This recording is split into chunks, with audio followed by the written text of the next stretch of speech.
as I've said earlier, the framework where we are in right now is that we are all dependent on the deregulation law.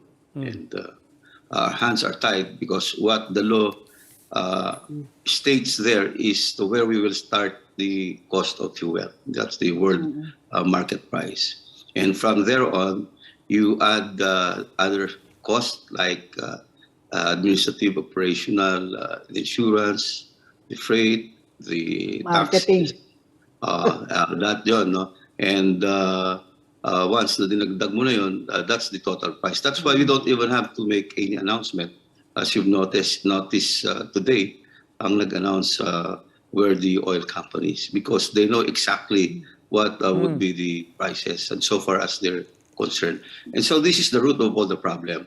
And we've asked Congress, of course, that the government be given the authority. One example that we've thought of is perhaps they could revive that buffer fund again. And that was used in the past in the Yung oil price stabilization fund, no? But again, unpopular din yan. But the concept is you add the cost when the price of fuel is low, and when it hits high prices, then you will apply that and pay the companies to the payments that they pay the suppliers of oil. And another thing, of course, is we have started the concept of the strategic petroleum reserve. As of now, we have the industry privatized, and it's only the private sector that is involved. And if we direct them to have their minimum inventory, then they comply with that. But it's their own inventory for their business. But we're trying to do now is to come out with the strategic petroleum reserve that is owned by the government. And we've assured the public ever since. We've met the oil companies, and we don't have any problem in the supply, actually. They have long-term contracts. They've already contracted their supplies, and they told us that we don't have any problem with that, and that their inventory is complete also, it's sufficient, and the volume keeps on coming, the required volume. But I mean, I'm sorry if I'm missing anything here. I mean, di naman ano, but if the supply is okay, in fact, it's 10 days beyond the minimum requirement, if I understood you correctly, and the contracts are there, does that mean that they were also able to hedge on their supply? And I guess bottom line, if the supply is okay, then what else are the factors that's driving up prices?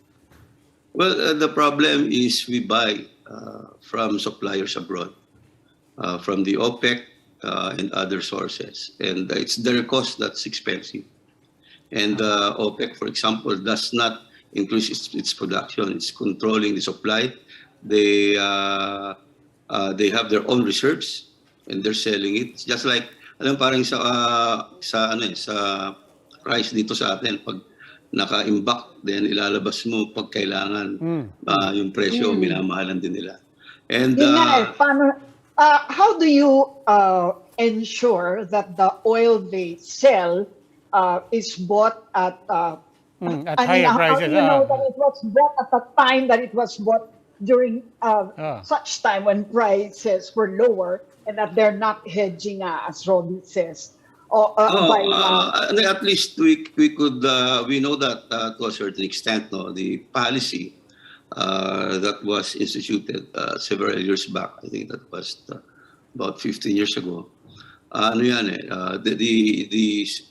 companies, the oil companies in the government agreed at that time that you have these prices of oil. For example, itong just happened in Dubai, di ba? Then yung 2 weeks, yung 1 week and 1 week average, then the difference ina-average nila. So yung added value, no? Yun. Then yung timeline naman, the following week, kung bumaba, ibababa mo. Pag the following week, tumaas. So actually, there's that standard actually.